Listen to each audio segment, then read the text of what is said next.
L'histoire immortelle d'Ibrahim. Quand la foi défie l'impossible, ferme les yeux un instant. Imagine un désert brûlant, un vent sec qui balaie des dunes silencieuses, et au milieu de cette immensité, un homme, seul, debout, face au ciel. Un homme dont le cœur appartient entièrement à Allah. Cet homme, c'est Ibrahim. Un prophète, un père, un croyant. Mais surtout, un symbole éternel de soumission et d'amour inconditionnel envers son Créateur. Tout commence par un rêve, une vision étrange, bouleversante, une injonction qui défie l'entendement. Allah lui demande de sacrifier son propre fils, Ismaïl. Un enfant qu'il a attendu pendant des années, né dans sa vieillesse, une bénédiction inespérée. Et pourtant, voilà qu'Allah lui demande l'impensable. Mais Ibrahim n'hésite pas. Il ne doute pas. Il comprend que ce n'est pas seulement une épreuve de sang, mais une épreuve de foi. Une question silencieuse que beaucoup fuient. Es-tu prêt à me donner ce que tu aimes le plus? Et que dire d'Ismaïl? Un jeune garçon, plein de vie, qui répond à son père avec une sérénité bouleversante. Ô mon père, fais ce qui t'est commandé. Tu me trouveras, s'il plaît à Allah, parmi les endurants. Coran, sourate As-Safat, verset 102. Ce n'est pas simplement une histoire ancienne. C'est une scène qui traverse les siècles. Un moment suspendu où le ciel retient son souffle. Et alors qu'Ibrahim s'apprête à accomplir l'ordre divin, le couteau dans la main, les larmes dans les yeux, mais la foi dans le cœur, Allah intervient. Il remplace Ismaïl par un bélier. Le sacrifice n'était pas destiné à prendre la vie d'un fils, mais à révéler la vérité d'un cœur. Un cœur prêt à tout abandonner, sauf sa foi. Ce récit n'est pas seulement raconté à Eid al-Adha. Il vit en nous. Il nous appelle à nous interroger. Qu'est-ce que je suis prêt à sacrifier pour Allah? Mon ego? Mon confort? Mes attachements? Et surtout, suis-je prêt à faire confiance à Allah même quand je ne comprends pas ses plans? L'Eid al-Adha, ce n'est pas seulement une fête. C'est un rendez-vous spirituel. Un rappel vivant que la vraie grandeur se trouve dans la soumission et que la foi, la vraie, commence là où la logique s'arrête. Car celui qui met sa confiance en Allah ne perd jamais, ne quitte. Le vrai sacrifice, ce que l'animal ne dit pas. Chaque année, des millions de musulmans dans le monde égorgent un mouton, une vache ou un chameau. Le sang coule, les prières s'élèvent, les familles se rassemblent. C'est un rituel que l'on connaît bien. Mais derrière le couteau et la bête, as-tu déjà demandé ce que signifie réellement ce sacrifice? Ce n'est pas une simple tradition, ni une habitude culturelle transmise de père en fils. C'est un symbole puissant, brûlant de sens, qui nous confronte à une vérité que beaucoup fuient. Le véritable sacrifice n'est pas extérieur, il est intérieur. L'islam ne demande pas du sang pour le sang. Allah dit clairement dans le Coran, « Ni leur chair ni leur sang n'atteignent Allah, mais ce qui l'atteint de votre part, c'est la piété. » Sourate Al-Hajj, verset 37. Ce verset renverse tout. Il nous rappelle que ce n'est pas la bête qui importe, mais l'état de ton cœur au moment où tu sacrifies. Es-tu en train de te rapprocher d'Allah? Ou simplement de suivre un rite vide de sens? Parce que le véritable animal qu'il faut égorger, c'est l'orgueil. Le mouton à abattre, c'est ton attachement aux illusions de ce monde. Le vrai sacrifice, c'est ton confort, ta paresse, ton insouciance, ce qui t'empêche de te lever pour la prière à l'aube, ce qui t'attache à ce qui est éphémère, ce qui te fait oublier ton but ultime. Quand Ibrahim a placé Ismaïl sur le sol, ce n'était pas seulement son fils qu'il offrait à Allah. C'était son attachement le plus précieux, son ego de père, son cœur d'homme. Tout cela, il l'a placé entre les mains du Tout-Puissant. Et c'est exactement ce qu'Allah attend de nous. Offre-moi ce que tu aimes, et je te rendrai ce que tu ne peux même pas imaginer. Alors, la prochaine fois que tu assisteras à un sacrifice le jour de l'Eïd, ne regarde pas l'animal, regarde en toi. Demande-toi, qu'est-ce que je dois sacrifier pour retrouver ma foi? Quelle mauvaise habitude m'éloigne d'Allah? Quelles chaînes invisibles me retiennent loin de la lumière? Parce que l'Eïd al-Adha n'est pas une fête pour se gaver de viande. C'est une fête pour purifier son âme, pour rompre avec le faux et pour renaître avec le vrai. Et si tu fais ce sacrifice intérieur, alors crois-moi, ton Eïd sera plus qu'un simple jour de fête. Ce sera le début d'un retour vers Allah sincère, profond et puissant. Vivre l'esprit du sacrifice. Chaque jour, l'Eïd au-delà du 10 Dhou al-Hijjah, l'Eïd al-Adha ne dure qu'1 jour. Mais son message est éternel. Beaucoup pensent que cette fête s'achève quand la viande est distribuée, quand les habits sont rangés, et que les sourires se dissipent. Mais en réalité, l'Eïd commence vraiment quand le sacrifice est terminé. C'est après l'acte que tout se joue. C'est là que l'épreuve commence. Vivre chaque jour avec l'esprit d'Eïd al-Adha dans le cœur.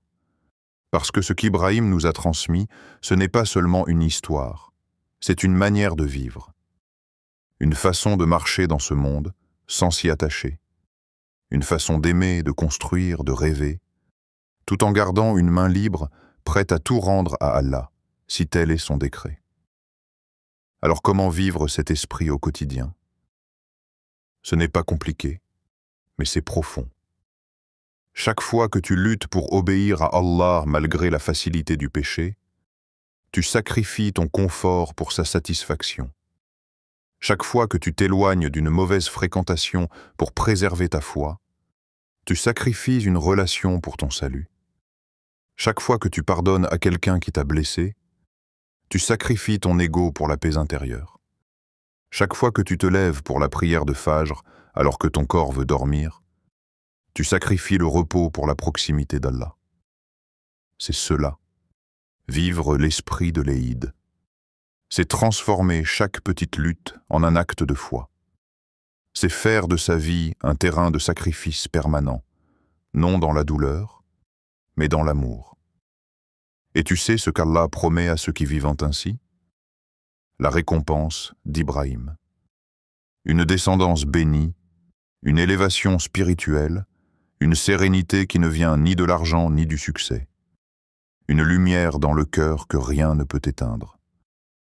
Tu n'as peut-être pas à sacrifier ton fils comme Ibrahim, mais tu es appelé, chaque jour, à sacrifier quelque chose de ton nafs, ton ego, ton orgueil, ton insouciance, pour devenir plus pur, plus vrai, plus proche de ton Seigneur.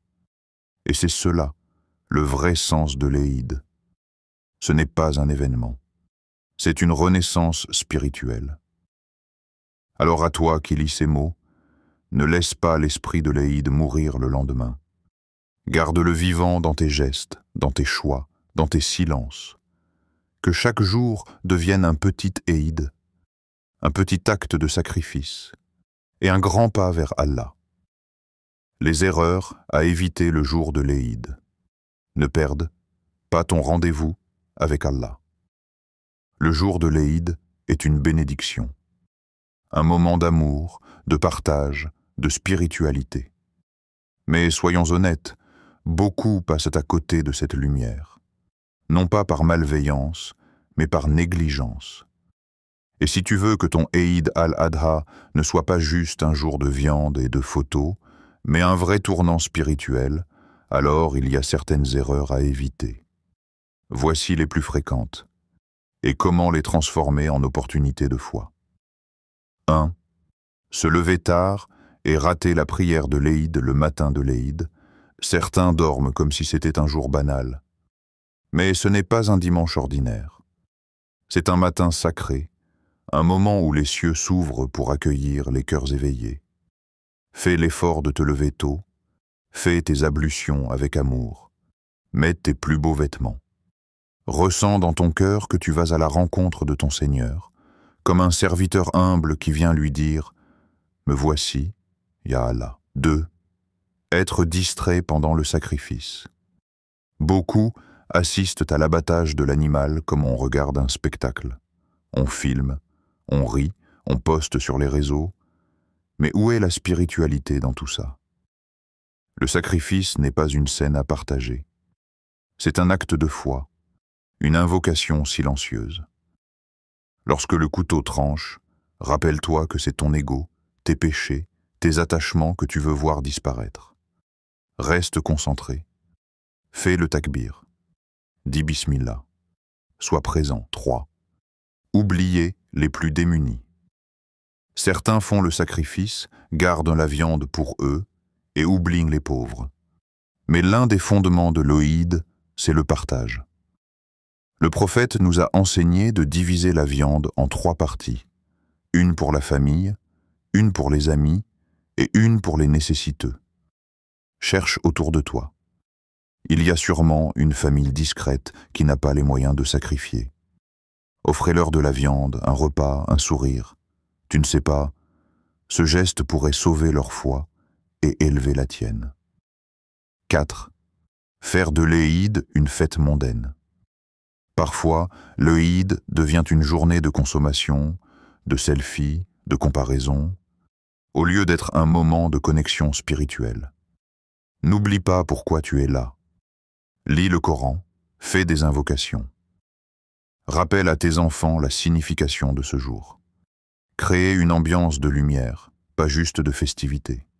Fais de ton Eïd un tremplin vers Allah. Ne laisse pas le diable voler ce jour béni. Ne laisse pas la routine éteindre la beauté de l'instant. L'Eïd al-Adha, c'est un cadeau du ciel. Mais pour qu'il prenne vie, tu dois l'ouvrir avec ton cœur. Et si tu le vis avec sincérité, alors ce ne sera pas juste un jour. Ce sera une élévation. Ce que l'Eïd révèle sur toi, le test discret d'Allah. Et si l'Eïd n'était pas seulement une fête à célébrer, mais un test subtil, un miroir tendu par Allah pour te montrer qui tu es vraiment. Ce jour béni, à première vue si festif, cache une vérité que beaucoup ignorent. Il dévoile le contenu de ton cœur. Non pas en public, mais dans le silence de tes gestes, dans les détails, dans tes priorités, dans ton rapport à Allah. Tu veux savoir où tu en es dans ta foi? Observe-toi pendant l'Eïd. Ton réveil est une preuve. Te lèves-tu à l'aube, prêt à rencontrer ton Seigneur? Ou appuies-tu sur « encore 5 minutes » comme si ce moment n'avait rien de sacré? Ce petit détail révèle ton lien à la spiritualité. Es-tu en quête d'Allah ou simplement en train de cocher une case sur un calendrier islamique? Ta tenue parle de toi. As-tu préparé tes vêtements avec soin, non pas pour paraître beau aux yeux des gens, mais pour honorer ce jour devant Allah? Ou est-ce que ton apparence est là pour impressionner, séduire, te mettre en valeur, en oubliant celui qui t'a offert cette journée? Ta manière de sacrifier est révélatrice. Est-ce un acte mécanique, une tradition sans profondeur? Ou ressens-tu, au moment du sacrifice, la gravité de ce que cela signifie? Renoncer à ce que tu aimes pour satisfaire ton Créateur. Allah ne regarde ni la viande ni le sang. Il regarde le cœur qui l'accompagne. Et ce cœur, c'est le tien. Ton attention aux autres est un indice. As-tu pensé aux orphelins, aux familles qui n'ont rien, aux voisins isolés? Ou as-tu vécu l'Eïd comme une fête privée, coupée de la douleur des autres? Ce jour-là, Allah observe. Ton altruisme, ta générosité, ta capacité à aimer au-delà de ton cercle. Tes invocations ou ton silence. As-tu profité de l'Eïd pour parler à Allah? Pour le remercier, l'implorer, le louer? Ou l'as-tu oublié dans le tumulte des repas, des appels, des réseaux? Ton silence en dit long. Et parfois, ton absence d'invocation est plus bruyante que 1000 mots. Le Eid est un révélateur, pas une fin en soi. Ce que tu fais le jour de l'Eid te prépare pour les jours suivants. C'est un test discret, un révélateur d'intention, un point de départ. Ne te juge pas, mais observe. Ce jour te montre où tu en es. Et surtout, il te montre où tu peux aller si tu prends ce moment au sérieux. Allah t'a donné l'Eid pour célébrer, mais aussi pour réfléchir, pour grandir, pour te rapprocher de lui, sincèrement. Et toi, qu'as-tu découvert sur toi-même aujourd'hui, le vrai sens de la liberté dans l'Eid? Libérer son cœur, pas son agenda. Quand on dit « fête de l'Eid », beaucoup pensent à une journée de repos, à un planning sans contrainte, à un agenda enfin vidé. Mais si je te disais que la véritable liberté ne réside pas dans le fait d'avoir du temps libre, mais dans le fait de se libérer intérieurement? Oui, l'Eid est un moment où le corps se repose, où les tensions tombent. Mais surtout, c'est un instant où Allah te propose un affranchissement bien plus précieux, celui de ton cœur. Es-tu libre ou simplement distrait? Ce jour-là, on court partout. Les visites, les messages, les plats, les vêtements, les photos. Mais est-ce que tu sens vraiment que tu es libre ou juste occupé différemment? Parce que la liberté, selon Allah, ce n'est pas d'avoir du temps, c'est d'avoir la paix. La paix de ne plus être esclave de la vie des gens. La paix de ne plus être prisonnier de tes mauvaises habitudes. La paix de ne plus courir derrière ce qui ne nourrit pas ton âme. Et cette paix, tu peux l'atteindre le jour de l'Eid, le sacrifice. Un acte de libération intérieure. Quand tu sacrifies cet animal, souviens-toi, ce n'est pas juste une tradition, c'est une école.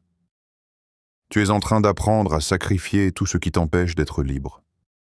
Tu veux te libérer de quoi cette année? Des chaînes du regard des autres? De la dépendance à un péché? De la peur de manquer? De cette colère que tu gardes en toi depuis trop longtemps? Regarde l'animal et dis-toi, à travers ce geste, Ya Allah, je t'offre mes attaches, mes peurs, mes faiblesses. Libère-moi, le cœur libre est le plus grand des festins. Tu peux manger le meilleur repas, porter la plus belle tenue, être entouré des gens les plus aimants. Mais si ton cœur est encore prisonnier, tu ne goûteras pas au véritable Eid. Le vrai Eid commence quand ton cœur retrouve sa place, tourné vers Allah, libre de toute idolâtrie intérieure, apaisé par sa présence. Ce n'est pas une liberté politique, ce n'est pas une liberté sociale, c'est la liberté spirituelle. Celle qui te fait dire « Je ne dépends plus de ce monde, je n'ai besoin que de mon Seigneur ». Aujourd'hui, demande-toi, qu'est-ce qui m'impressionne encore? Qu'est-ce que je dois sacrifier, non pas sur un autel, mais dans mon cœur? Est-ce que je vis cette fête comme un consommateur ou comme un serviteur libre? Parce que le but de l'Eid n'est pas juste de fêter, mais de renaître. L'héritage d'Ibrahim, alayhi salam. Une leçon pour chaque musulman. Il y a plus de 4000 ans, un homme s'est tenu droit, seul face à l'ordre d'Allah. Cet homme n'était ni roi, ni général, ni prophète d'un peuple puissant. C'était Ibrahim, alayhi salam. Et à lui seul, il portait un message qui allait traverser les siècles. Le courage d'un cœur pur Ibrahim ne s'est pas contenté de dire qu'il croyait. Il a prouvé sa foi par le sacrifice. Pas n'importe lequel, celui de son propre fils. Imagine la scène, un père, âgé, qui a attendu ce fils pendant des années. Un fils, pieux, aimé, unique.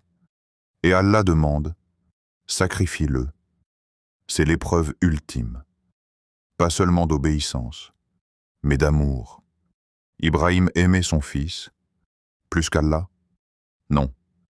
Et à ce moment-là, devant la montagne, le couteau, les battements de deux cœurs unis par la foi, Allah montre au monde entier ce que veut dire la soumission sincère.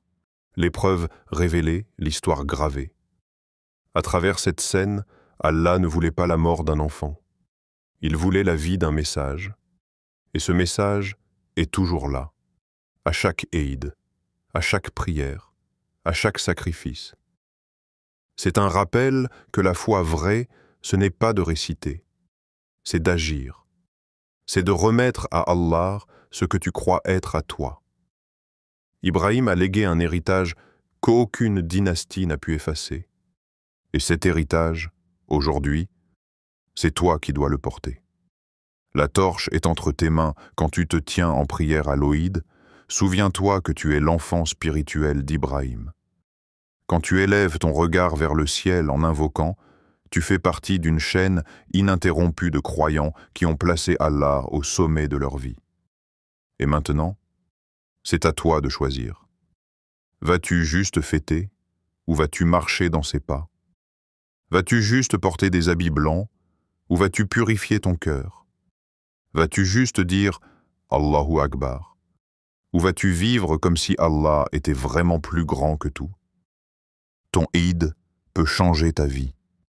Eid al-Adha n'est pas qu'un souvenir d'un sacrifice passé. C'est une opportunité présente, une invitation à sacrifier ce qui t'éloigne d'Allah, une chance de devenir plus qu'un croyant de mots, un moment pour renaître en musulman d'action. Ne laisse pas cette journée être juste une belle parenthèse. Fais-en un tournant. Aujourd'hui, à travers ton intention, ton sacrifice, ta prière, tu peux écrire une nouvelle page, pas dans un livre, mais dans ton destin. Et si c'était ce Eid-là qui changeait tout?